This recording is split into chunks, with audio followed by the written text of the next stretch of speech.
नमस्कार दोस्तों, आप सभी का एक बार फिर से स्वागत है जेके आईटी मंत्रा यूट्यूब चैनल में।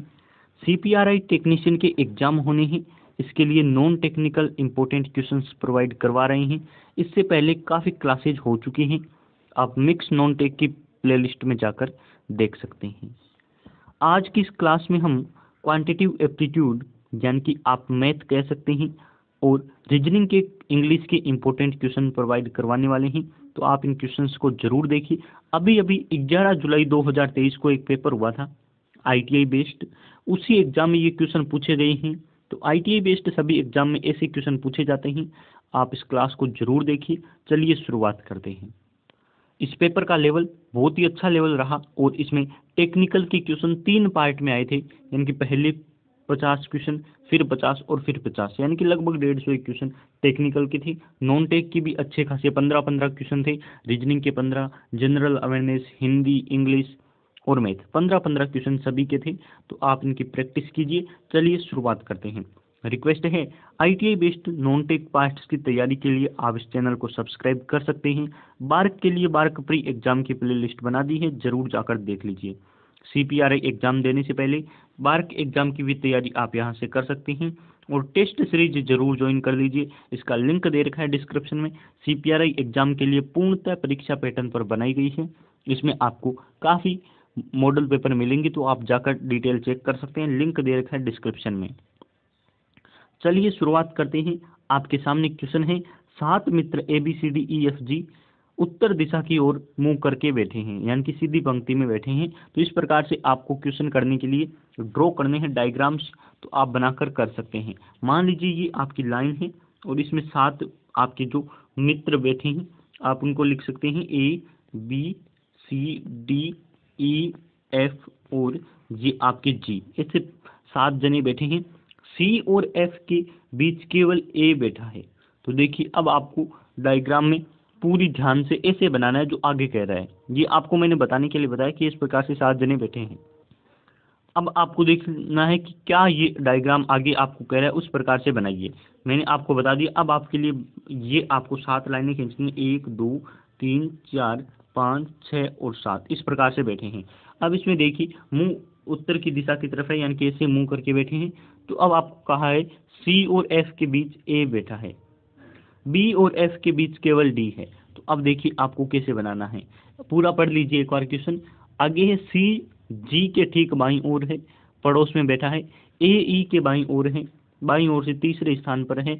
तो पंक्ति में बाईं छोर से दूसरे स्थान पर कौन है? तो ये होता है आपके राइट साइड, ये होता है लेफ्ट साइड। लेफ्ट को बायां बोलते हैं। तो ये आपको ध्यान रखना है। किसने कहा है कि सी और एफ के बीच आपके ए बैठा है और बी और एफ के बीच डी। सी जी के दाईं ओर है, यानी कि हम बना लेते हैं कि सी है वो जी के लेफ्ट में बैठा है, यानी कि सी इस तरफ आएगा और जी इधर से। तो हम मान लेते हैं कि ये आपके है, पहले वाली लाइन में देख लीजिए सी और एफ। तो ये हम कह देते हैं इधर सी है और यहाँ एफ है, तो इनके बीच में ए बैठा है। एक बार ऐसे ही डायग्राम रफ बना रहे हम, आगे गलतियां होगी तो हम सुधार लेंगे इसमें। बी और एफ के बीच डी बैठा है, तो ये रहा बी और एफ, ये रहा, यहाँ आपके बी आ जाएगा, एफ आ जाएगा और उनके बीच में डी आ गया। सी जी के आपके बाईं ओर है, यानी कि लेफ्ट साइड है, तो हम यहाँ जी बना देते हैं। इसके लेफ्ट साइड आपके क्या आ गया? सी आ गया। ए क्या है? ई के लेफ्ट साइड है, तो हमें पहले ई बनाना चाहिए, यानी कि इस डायग्राम को थोड़ा सा इधर घिसकाएंगे ना, जैसे कि मैं यहाँ डायग्राम बना रहा हूँ, तो ऐसे बनेगा बी डी एफ ए सी जी, और इस आर को हटा के मैं एक बार, यहाँ क्या आ जाएगा आपकी, यहाँ आ जाएगा आपके वो लास्ट वाला कौन है? ई। तो देखिए अब आपके डायग्राम जो कह रहा है वो वैसा बन गया है। लास्ट वाली लाइन में क्या कह रहा है? ए, ये रहा ए, ई के लेफ्ट में तीसरे स्थान पर है, तो ई के लेफ्ट में 1 2 और तीसरे स्थान पर ए आ गया। तो ये आपका डायग्राम जो कहना चाह रहा है वो लाइन नीचे वाली सही है, यानी कि ऊपर वाली को आपको काट देना है और नीचे वाली जो आपने राइट बनाई है वो वाली सही है, ऊपर वाली रफ डायग्राम थी। अब इसने कहा है पंक्ति में लेफ्ट छोर से दूसरे स्थान पर, लेफ्ट छोर यानी कि इधर से गिनना है, तो एक पर बी है, दूसरे पर डी है। पूछ रहा है दूसरे स्थान पर कौन है, तो हम कहेंगे डी है। ये रहा आपका आंसर। आई होप एक से इजी तरीके से मैंने आपको समझा दिया है। अब जिसको समझ नहीं आया है वो फिर से रीप्ले करके देख सकता है। एकदम बेसिक से जितना मैं आपको बता सकता हूँ उस तरीके से मैंने आपको आंसर बता दिया है। चलिए शुरुआत करते हैं, नेक्स्ट क्वेश्चन की तरफ बढ़ते हैं। सेकंड आपके सामने क्वेश्चन है कि निम्नलिखित संख्या, अक्षर और प्रतीक श्रृंखला को देखें। रीजनिंग के क्वेश्चन है। दिए गए प्रश्न का उत्तर दें। गिनती आपको लेफ्ट से राइट की ओर करनी है, तो ये आपका बायां है, ये दायां है, सारा इसने बता दिया है। अब आपको चेक करना है कि क्या कह रहा है। इसने कहा है कि ऐसे कितने अक्षर है जिनके ठीक पहले प्रतीक है और ठीक बाद में संख्या है। प्रतीक क्या होता है? इस प्रकार का इसे प्रतीक कहेंगे, परसेंटेज को प्रतीक कहेंगे, हैशटैग आपका ये होता है ना, हैज, ये प्रतीक होता है, स्टार आपके प्रतीक होता है, एट द रेट का साइन है या फिर स्टार है, ऐसा करके ये जितने भी होते हैं ना इन्हें बोलते हैं प्रतीक है। स्पेशल जो आपके चिन्ह होते हैं ये वाले होते हैं, साइंस कह सकते हैं। इसमें अब देखिए कहा है कि कोई ऐसी संख्या जिसमें पहले तो प्रतीक होना चाहिए, कोई भी प्रतीक होना चाहिए और उसके बाद में यहाँ होनी चाहिए कोई डिजिट, यानी कि कोई संख्या होनी चाहिए। तो आपको गिनना है कि कितने हैं। तो मैं यहाँ बताता हूँ कि प्रतीक से पहले पी है और ये आप कह सकते हैं कहा है कि पहले प्रतीक होना चाहिए, तो प्रतीक को पकड़ा, ये एंड का प्रतीक है, इसके बाद 5 है, लेकिन डब्ल्यू है, संख्या नहीं है। संख्या होनी जरूरी है, तो हम कह सकते हैं ये वाला नहीं काउंट करेंगे। फिर आपके दूसरे नंबर पर आएगा ये वाला चिन्ह, तो हम कहेंगे परसेंटेज का चिन्ह है और उसके बाद हैशटैग है, उसके बाद एक है। ये जो लाइन कह रहा है वो सेट है कि इससे पहले आपके प्रतीक का चिन्ह है और बाद में एक डिजिट है, यानी कि हमें काउंट करना है इतने कितने हैं। तो हम कहेंगे एक तो ये वाला ही सही है, ये जो हैज वाला है ना, एक हम इस जोड़े को मान लेंगे, इसको इतने जोड़े को मान लेंगे। अब आगे आपकी स्टार का चिन्ह आ गया, ये दूसरा जोड़ा, स्टार एक प्रतीक है, इसके बाद ई कोई है और उसके बाद संख्या, यानी कि इससे कहा कि पहले आपके प्रतीक होना चाहिए, बाद में आपके डिजिट होनी चाहिए, यानी कि दूसरा जोड़ा ये रहा, दो आगे ना जोड़े। आगे और जोड़े देख लेते हैं क्या है क्या। ई एट द रेट के बाद यहाँ आपके डॉलर का चिन्ह आ गया, यदि इस डॉलर की जगह कोई संख्या होती ना तो ये भी जोड़ा बन जाता, और इसके बाद नहीं आया है, कोई डिजिट नहीं आया है। तो आप कह सकते हैं कि टोटल ऐसे 2 जोड़े हैं जिससे पहले प्रतीक का चिन्ह है और बाद में कोई डिजिट है। तो कंप्लीटली ऐसे डायग्राम हर कोई कर जाता है, कोई बड़े क्वेश्चन लेवल के नहीं हैं, आप भी कर जाएंगे। एक महिला की ओर इशारा करते हुए एक आदमी ने कहा उसकी कोई बहन नहीं है, यानी कि वो इकलौती है, उसके पिता का पुत्र मेरी पत्नी का भाई है। महिला का पुरुष से, देखिए कितना इजी क्वेश्चन है। अब देखिए एक आदमी कह रहा है ये मेन है और ये वुमेन है, इसकी तरफ से इशारा करते कह रहा है कि ये अपने पिता की एक बेटी है, यानी कि इसके कोई बहन नहीं है तो एक बेटी है। अब कह रहे हैं इसके पिता, यानी कि इस आदमी के मान लेते हैं कोई है, इस आदमी का जो, इस लुगाई का जो पिता है, यानी कि औरत का जो पिता है, स्त्री का जो पिता है, उसका पुत्र, यानी कि इसका भाई हो जाएगा। क्या हो जाएगा? भाई हो जाएगा। बी से दर्शा रहा हूँ, ब्रदर, यानी कि इस औरत का भाई मेरी पत्नी का भाई है, यानी कि इस औरत का भाई इसकी पत्नी का भाई है, तो ये इसकी पत्नी हुई। इस प्रकार के आप रीजनिंग के क्वेश्चन कर सकते हैं। बहुत ही अच्छा क्वेश्चन है और इजी क्वेश्चन है, हर कोई इसे कर पाएगा। आगे बढ़ जाते हैं नेक्स्ट क्वेश्चन की तरफ। देखिए आगे क्वेश्चन आपको दे रखा है, दिए गए विकल्पों में से वह अक्षांकीय आपके पद चुने जो प्रश्नवाचक चिन्ह को प्रतिस्थापित कर सकता है और श्रृंखला को पूर्ण कर सकता है। अब देखिए ऐसा क्वेश्चन आना चाहिए, बहुत अच्छा क्वेश्चन है, लेवल का क्वेश्चन इसे बोलेंगे। E12, G12, फिर आपके J18, फिर आपके N36 और S90, ऐसे क्वेश्चन आएंगे ना तो हर कोई नहीं कर पाएगा और जिसमें दिमाग है वही करेगा। कुछ बच्चे ऐसे क्वेश्चनों को छोड़कर चले जाते हैं। तो आपको मैं एक इजी तरीका बताऊंगा। पहले आपको एग्जाम में तो क्या करना है वो भी बताऊंगा, घर पे आप ऐसे क्वेश्चन की प्रैक्टिस करते हैं तब क्या करना है। प्रैक्टिस करते समय आपको दोनों तरीके से आंसर निकालना है और एग्जाम में एक तरीके से। एग्जाम में आपको देखना है कि इंग्लिश के लेटर यदि अलग अलग है चारों ऑप्शन में तो आपको इंग्लिश का लेटर यहाँ सोल्व करके आंसर निकाल देना है कम टाइम में। यदि मैथ के लेटर अलग अलग हैं तो आपको मैथ के लेटर को सोल्व करके आंसर निकाल देना है। लेकिन यहाँ देखिए वाई दो जगह हैं, एक्स दो जगह हैं, 225 दो जगह, 270 दो जगह हैं, तो तब आपको दोनों तरीके से आंसर निकालना पड़ेगा, यानी कि इंग्लिश का लेटर भी सोल्व करना है और आपको मैथ का लेटर भी सोल्व करना है। अब आपको देखना है, पहले ई अंग्रेजी वाला सोल्व कर देते हैं। अंग्रेजी वाला कैसे सोल्व करेंगे? अंग्रेजी वाला आपको सोल्व करने के लिए पहले आपको देखना है कि क्या कर रहा है ये सीरीज में, जिससे हमारे ये आगे बढ़ रहा है। अब देखिए हम आपको बताते हैं, इसने पहले ई लिया, ई के बाद जी कैसे आया, तो आप कहेंगे ई के बाद एफ छोड़ते ही जी आ जाता है। यानी कि मैं यहाँ लिखूँ तो कोई बड़ी बात नहीं होगी, इसने एफ छोड़ दिया है, यानी कि एक छोड़ा है। एफ के बाद जब जी के बाद इसने जे लिखा है तो क्या छोड़ा है, तो आप कहेंगे एच और आई दो छोड़ दिए हैं। अच्छा, पहले एक छोड़ा फिर दो छोड़ दिए। अब जे के बाद एन लिखा है तो क्या छोड़ा है, तो आप कहेंगे जे के बाद एन लिखने के लिए के छोड़ दिया, एल छोड़ दिया, एम छोड़ दिया। पहले एक छोड़ रहा था, फिर इसने दो छोड़े, अब तीन छोड़ रहा है। चलो ठीक है। एन के बाद एस लिख रहा है तो क्या छोड़ा, ओ पी क्यू आर, यानी कि उसके बाद चार छोड़ दिए। तो इजीली आप समझ गए कि पहले एक लेटर छोड़ा, फिर दो छोड़ दिए, फिर तीन, अब चार। तो अब हमें कितने छोड़ने हैं, आप कहेंगे पाँच। अगली संख्या निकालने के लिए पाँच छोड़ेंगे। एस के बाद देखिए टी यू वी डब्ल्यू और एक्स, पाँच छोड़ दिए ना। अब अगले नंबर पे जो आएगा उसे लेंगे, यानी कि वाई। तो आंसर या तो इनमें से होगा या इनमें से। हमने अंग्रेजी का लेटर निकाल दिया है, हमारा क्या आएगा, वाई। अब हमें गणित का डिजिट्स भी निकालना है, तो हम अब क्या करेंगे, गणित का डिजिट्स निकालने के लिए एक सिंपल सा तरीका है। पहले मैं इन्हें हटा लूँ, तो गणित का लेटर भी आप निकाल सकते हैं आसानी से, कोई बड़ी बात नहीं होगी। अब इसे एक बार हटा दिया है, ये लो। अब हम करेंगे इसमें गणित के लेटर की ज्ञात। 12 है तो 12 का 12 रखा, यानी कि एक गुणा किया।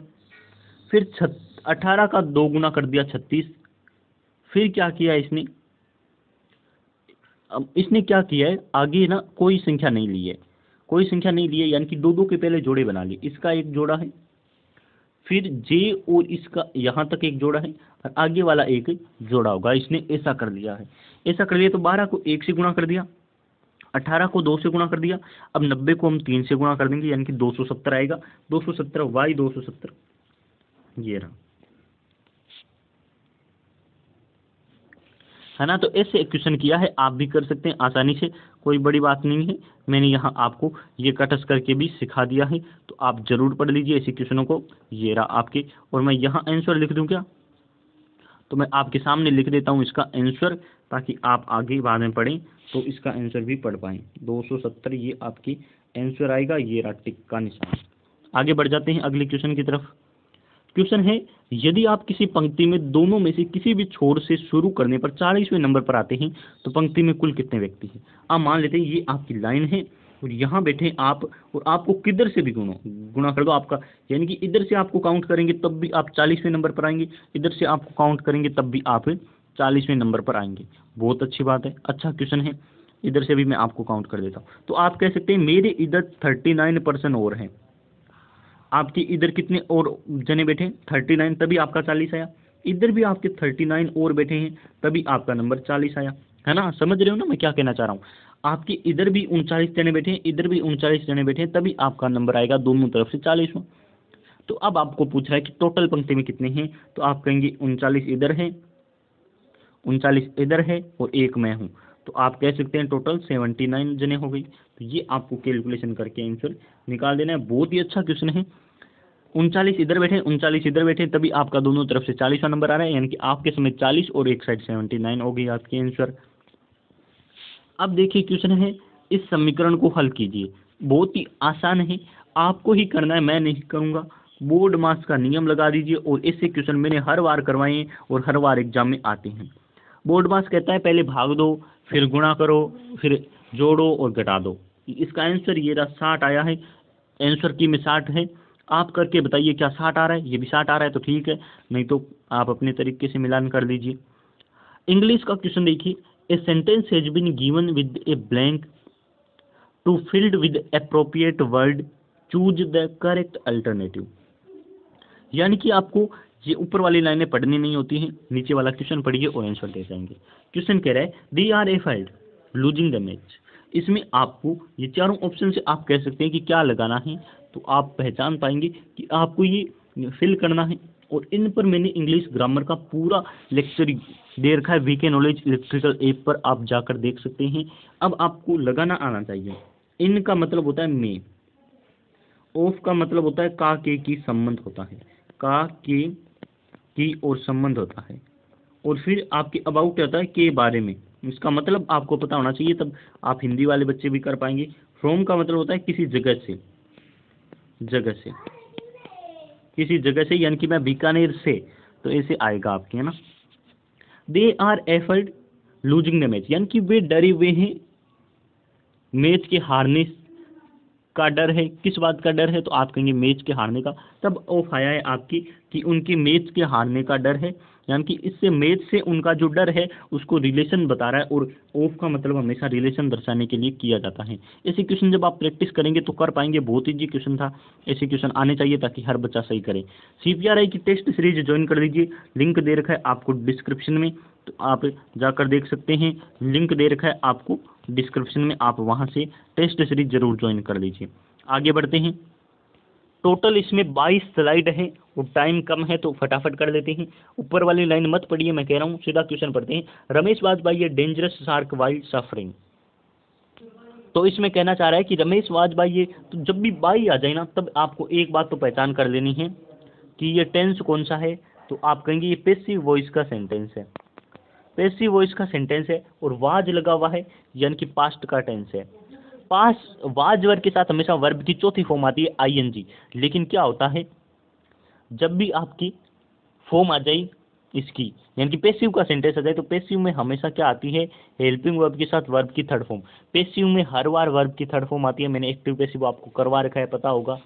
तो देखिए, अब इसमें नोक्ड मतलब खटखटाना होता है, अटैक्ड मतलब हमला करना होता है, तो यही आंसर आएगा।